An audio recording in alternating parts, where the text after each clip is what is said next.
بسم اللہ الرحمن الرحیم۔ السلام علیکم دوستو، میں ہوں محمد ماجد اور آپ دیکھ رہے ہیں HTN میتھس اکیڈمی۔ کل بھی میں نے ایک ویڈیو اپلوڈ کی تھی اس کے حوالے سے، لیکن میں نے فیک نیوز نہیں شیئر کی۔ میرا مقصد یہ تھا کہ ایسے لوگ بھی ہیں کہ آپ کے ساتھ ایسی معلومات شیئر کر رہے ہیں۔ اس سے پہلے بھی میں نے آپ کو اس کی وضاحت کی تھی کہ پہلی سلیکشن کس کی ہوگی اور کیا ترتیب ہوگا سلیکشن کا۔ آج یہ ویڈیو بھی اسی کے تناظر میں نے بنائی ہے، اس کو بھی آپ اچھی طرح سے دیکھ سکتے ہیں۔ انشاءاللہ آپ کی کنفیوژن یہ ختم ہو جائے گی۔ اگر پھر بھی کوئی میری پچھلی ویڈیو سے اس کو تکلیف پہنچا ہو تو میں اس کے لیے معذرت خواہ ہوں۔ آج جو معلومات مجھے فراہم ہو چکی ہے وہ آپ کے ساتھ یہاں پر شیئر کر رہا ہوں۔ یعنی آج کی ویڈیو میں ہم ایٹا پیس 2 ٹیچنگ ریکروٹمنٹ کے حوالے سے تازہ ترین اپڈیٹس شیئر کریں گے۔ اب کچھ ایسی معلومات بھی سامنے آ رہی ہے جن کی وجہ سے امیدواروں میں کافی کنفیوژن پائی جا رہی ہے، اس لیے ضروری ہے آپ کو مکمل اور درست صورتحال سے آگاہ کیا جائے۔ سب سے پہلے بات کرتے ہیں ان افواہوں کی جو سوشل میڈیا پر گردش کر رہی ہے کہ پیس 2 کا پروسیس امیدواروں کے احتجاج کی وجہ سے واپس لیا جا رہا ہے یا ریورس ہو رہا ہے۔ میں واضح طور پر بتا دوں کہ یہ خبریں درست نہیں ہے۔ فیس 2 کا پروسیس اپنی جگہ برقرار ہے اور تقرر یا اسی طریقہ کار کے مطابق آگے بڑھے گی۔ امیدوار بے فکر رہے، کسی قسم کی منسوخی یا ریورس کا کوئی باضابطہ اعلان نہیں ہوا۔ اب بات کرتے ہیں عدالت کے کیس کی۔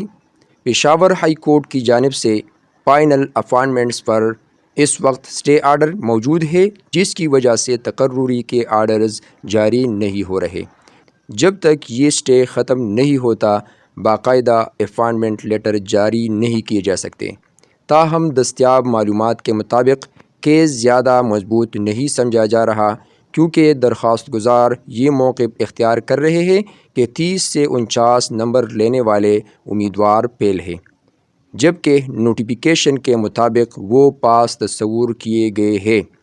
اسی بنیاد پر امید کی جا رہی ہے کہ کیس جلد نمٹ جائے گا اور پروسیس دوبارہ تیزی سے آگے بڑھے گا۔ اب ایک اہم خبر ان امیدواروں کے لیے ہے جن کے نمبر 30 سے 49 کے درمیان ہے۔ فیس 2 میں ان امیدواروں کے چانسز پہلے کی نسبت کافی بڑھ گئی ہے۔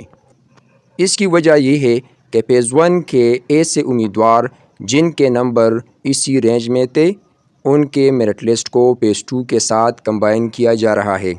اب فائنل سلیکشن مجموعی میرٹ یعنی ٹیسٹ نمبرز اور ایکیڈیمک ریکارڈ کے ایگریگیٹ کی بنیاد پر ہوگی۔ اسی طرح وہ امیدوار جن کا ایکیڈیمک ریکارڈ مضبوط ہے انہیں واضح طور پر فائدہ ہو سکتا ہے۔ آخر میں بات کرتے ہیں فائنل میرٹ لسٹ کی۔ پہلے امید تھی کہ لسٹ 10 تاریخ تک جاری ہو جائے گی، لیکن اب امکان ہے کہ یہ تقریباً 15 تاریخ کے بعد جاری کی جائے۔ اس تاخیر کی وجہ پروویژنل میرٹ لسٹ میں بڑی تعداد میں شکایات اور غلطیاں ہیں، جنہیں ایٹا درست کر رہا ہے۔ محدود وسائل اور زیادہ کیسز کی وجہ سے وقت لگ رہا ہے، لیکن کام جاری ہے۔ لہٰذا تمام امیدوار صبر اور حوصلے سے کام لیں، افواہوں پر یقین نہ کریں اور صرف مستند معلومات پر اعتماد کریں۔